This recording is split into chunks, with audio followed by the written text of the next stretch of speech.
The new event is here with a surprising amount of changes and a small but essential patch everybody was begging for. And let's jump straight into it, because the biggest question I had before going into this update was, can I combine the Wall Run wildcard and Sparrow's double jump? And it turns out you can. So pilot movement is pretty much in Apex now. It is possible. And let me tell you something, the Wall Run wildcard is actually really powerful, because whenever you use it, you get a massive speed boost, making it really effective to push enemies. And this speed boost can be combined with abilities like the Lifeline Glide or again the Sparrow double jump to maintain that speed boost as well. So now that's confirmed, I had another question. Can I combine Sparrow's double jump passive and the dash wildcard, as Respawn released a wildcard that allows any legend to dash? And it turns out this is also possible, but with a catch. The double jump always comes first, but this allows you to make the most out of your dash, and honestly it's the best decision. You can absolutely break enemies' necks with Sparrow's double jump and the dash. This is awesome. And of course, naturally, it can be combined with Wall Run as well, so you can essentially have movement that's better than Titanfall pilot movement in Apex right now. And honestly, the wildcard mode is such a great addition, and it's great that Respawn are now keeping these takeovers away from trios, as trios is normal right now, but wildcard has all of the wacky stuff, like the bat. Yes, the bat is now a usable weapon and also an heirloom in game. We'll talk about the heirloom aspect later, because there are some interesting aspects, but the bat as a weapon is very, very powerful. Basically, it's really simple, to be honest. It's way more simple than the swords that came in the past. It has 2 attacks, light attack and heavy attack, and always when you hit your third light attack, it will throw your enemy for quite a considerable distance. Your heavy attack can be charged, and when it's fully charged, it will also throw your enemies a considerable distance. So maybe if you know an enemy is going to be coming through a doorway, you can charge a heavy attack against them. Speaking of attacks, sometimes when you connect an attack, your character will say a unique voice line which is unique to the bat, which is actually really cool. Yield or die. Stay down. Your character will also play voice lines when picking up the bat for the first time as well. When this is in my hand, you better watch out. Respawn haven't really done voice lines for attacks before, so I'm quite happy that they've done this, and it does add some personality to the bat. The bat is a limited time weapon as well as an heirloom, and in its weapon form it will come down in care packages, and to be honest, it's surprisingly common. And if you can't find it in a care package, death boxes containing the bat will have a giant beam of red light coming out of them, so you cannot miss it.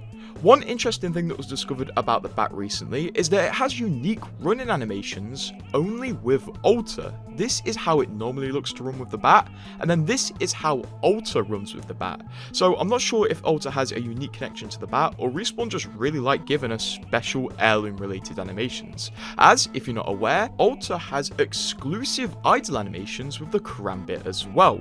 Maybe there's something bigger at play that we don't understand yet. And honestly, Respawn are learning a lot on how to do melee weapons. For example, they just added a new feature to the bat where if you're running towards an enemy with the bat out, you'll get a speed boost to close the gap to that enemy way faster. And if you do use the bat, my favourite method with it is absolutely yeet enemies when possible and then shoot them when they're in the air. Absolutely shocked. This thing is really fun actually. The bat as an heirloom, not a weapon, is pretty interesting. You can get it from the ongoing event right now, and there are a few things that I don't like too much about it. First of all, I don't think the variants are cool enough, to be honest. The fact that we just went from a power sword where you can change the colour in game and a sky piercer where you can shoot fireworks into the sky that everybody in the map can see. I honestly expected the baseball bat variants to have a few more features, or at least be a bit more flashy. Although because the baseball bat variants don't contain any extra items or cool features, they do only cost 10 exotic shards instead of 20. And after you buy all of the variants, you can buy the bat death box. The event isn't actually half bad though. It is a milestone event, but luckily it's not a milestone event in its worst form, because Respawn have been doing something pretty good lately with the legend skins in milestone events. They put them up for direct purchase for Apex coins and crafting materials. So over the last few milestone events, Respawn have kind of given us a reason to save our crafting, and I'm sure there are many people that have already crafted the Loba skin. Unfortunately though, for the weapon skins in this event, which are pretty cool, the only way you can get them is through random event packs, which massively sucks. Although there are ways to get free event packs in this event, there is one right now in the reward store that you can buy at any time, and I think next time the reward store refreshes, it will contain another event pack. So hopefully you can get what you want from these. Although honestly, I think I would complain about these events a lot less if you could buy or craft the weapon skins as well. But all things considered, several seasons ago we used to beg for events to have content in them rather than just skins, and I feel like there's enough content recently in events to justify the skins, which is a great thing, and Respawn are definitely listening, because they did just update the game even more. After the event came out, they pushed more patches, which is insane. By the way, before we talk about the next patches, if you want to experience wall running and dashing in Apex in all its glory, Respawn did say wildcards in the bat are going to be active until September the 9th.